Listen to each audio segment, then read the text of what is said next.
New sponsor by Lords furniture জগতের এক উজ্জ্বল নাম। নিজেদের ঘরকে সুন্দর আসবাব দিয়ে সাজাতে আজই আসুন আমাদের প্রতিষ্ঠানে। লাগাতে দিচ্ছি না, দেব না। স্মার্ট মিটারের নামে অর্থনৈতিক শোষণ বন্ধ করতে হবে। বিপিএল ভুক্ত পরিবারকে প্রতি মাসে 100 ইউনিট করতে হবে। শহর ব্লক কংগ্রেস কমিটির উদ্যোগে বয়েলখানা বিদ্যুৎ দপ্তরের সামনে প্রতিবাদ কর্মসূচির পাশাপাশি ডেপুটেশন প্রদান করা হয় মঙ্গলবার। কংগ্রেসের অভিযোগ, স্মার্ট মিটারের নামে গরিব মানুষ বা সাধারণ মানুষকে অর্থনৈতিক দিক থেকে পঙ্গু করে দেওয়ার চক্রান্ত করছে রাজ্য সরকার। এছাড়াও ইউনিট পিছু বিদ্যুতের দাম কমানো এবং বিপিএল তালিকাভুক্ত পরিবারকে 100 ইউনিট করে বিদ্যুৎ প্রতি মাসে বিনামূল্যে প্রদানের দাবি জানানো হয় স্মারকলিপিতে।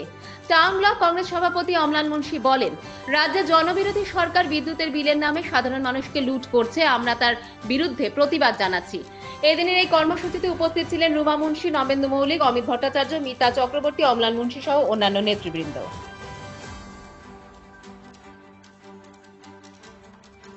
আজকে শহর ব্লক কংগ্রেস কমিটির ব্যবস্থাপনায় বয়েলখানায় যে বিদ্যুৎ দপ্তর আছে সেখানে একটা ডেপুটেশন ছিল। ডেপুটেশন মূলত স্মার্ট মিটারের বিরুদ্ধে। আপনারা জানেন যে স্মার্ট মিটারের নামে রাজ্য সরকার সাধারণ মানুষ, গরিব মানুষকে অর্থনৈতিকভাবে পঙ্গু করে দিয়া মেরে ফেলার একটা চক্রান্ত করেছে। সেই স্মার্ট মিটারের বিরুদ্ধে আমাদের মূলত আজকের ডেপুটেশন। এর সঙ্গে কিছু দাবি দেওয়া ছিল। এর সঙ্গে যে দাবি দেওয়াগুলো ছিল সেটা হচ্ছে অন্যান্য রাজ্য, বিশেষ করে কংগ্রেস শাসিত যে সমস্ত রাজ্যগুলো রয়েছে সেখানে ইউনিট পিছু বিদ্যুতের দাম অনেক কম, কিন্তু আমাদের পশ্চিমবঙ্গ সরকার, যারা নিজেদেরকে মা মাটি মানুষের সরকার বলে, সেই মা মাটি মানুষের সরকার ইউনিট পিছু যে বিদ্যুতের দাম সেটা অত্যন্ত বেশি। সেটাকে আমরা কমানোর জন্য আজকে ডেপুটেশনে আবেদন করেছি। আমরা বলেছি যে গরিব যারা বিপিএল ভুক্ত মানুষ রয়েছেন তাদেরকে 100 ইউনিট করে বিদ্যুৎ প্রত্যেক মাসে ফ্রি দিতে হবে। অর্থাৎ বিপিএল ভুক্ত পরিবারগুলো যেন 100 ইউনিট করে বিদ্যুৎ ফ্রি পায়, তার ব্যবস্থা রাজ্য সরকারকে, মমতা ব্যানার্জিকে করতে হবে। এর সঙ্গে আমরা যে দাবি দেখেছি সেটা হচ্ছে যে মন্দির, মসজিদ সহ সমস্ত যে ধর্মীয় প্রতিষ্ঠানগুলো রয়েছে, যে ধর্মীয় প্রতিষ্ঠানগুলো রয়েছে, উনি অত্যন্ত ধার্মিক মানুষ, কিছুদিন আগে একটা বিরাট মন্দিরের উদ্বোধন করলেন। তাই ওনার কাছে এই আবেদন আমরা করতেই পারি যে মন্দির, মসজিদ সহ যে সমস্ত ধর্মীয় প্রতিষ্ঠানগুলো রয়েছে সেগুলোকে প্রত্যেক মাসে বিনামূল্যে বিদ্যুৎ সরবরাহ করতে হবে। সঙ্গে ক্লাব, এনজিও, ওয়েলফেয়ার অর্গানাইজেশন যেগুলো রয়েছে, যেগুলো মানুষের জন্য প্রতিনিয়ত নির্ভেজাল পরিষেবা দেয় মানুষকে, তার মধ্যে কোনো ভেজাল থাকে না, এই সমস্ত প্রতিষ্ঠানগুলোকে বিনামূল্যে বিদ্যুৎ সরবরাহ করতে হবে। এবং প্রত্যেক মাসে ইউনিট কালেকশন করে যেন আমাদের বিদ্যুৎ দেওয়া হয়। ওই 3 মাস পর পরে বিদ্যুতের রিডিং নিয়ে আমাদের হাতে যেটা ধরিয়ে দেওয়া হয় সেটার পেছনে একটা বিরাট চক্রান্ত আছে।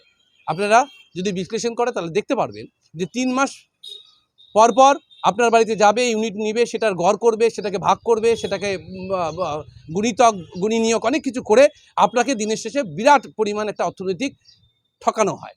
এই ঠকানোটা বন্ধ করতে হবে। প্রত্যেক মাসে আপনি যেভাবে বাজারে যান, যেভাবে বাজার করেন, যে পরিমাণ বাজার করেন তার বিল দেন, চলে আসেন, আমরা যে পরিমাণ বিদ্যুৎ জ্বালাবো প্রত্যেক মাসের শেষে আমাদেরকে বিল দিবে, আমরা সেই বিল দিয়ে বিল মিটিয়ে দেবো।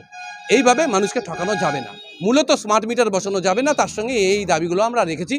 যদি এগুলো 26-এর ভোটের আগে বাস্তবায়িত না হয় তাহলে মানুষের সামনে মমতা ব্যানার্জি তথা তৃণমূল সরকার, অর্থাৎ আজকে এই সরকার বললে শুধু রাগ করে মানুষে, এর সঙ্গে আবার অনুব্রত সরকারও বলতে হয়।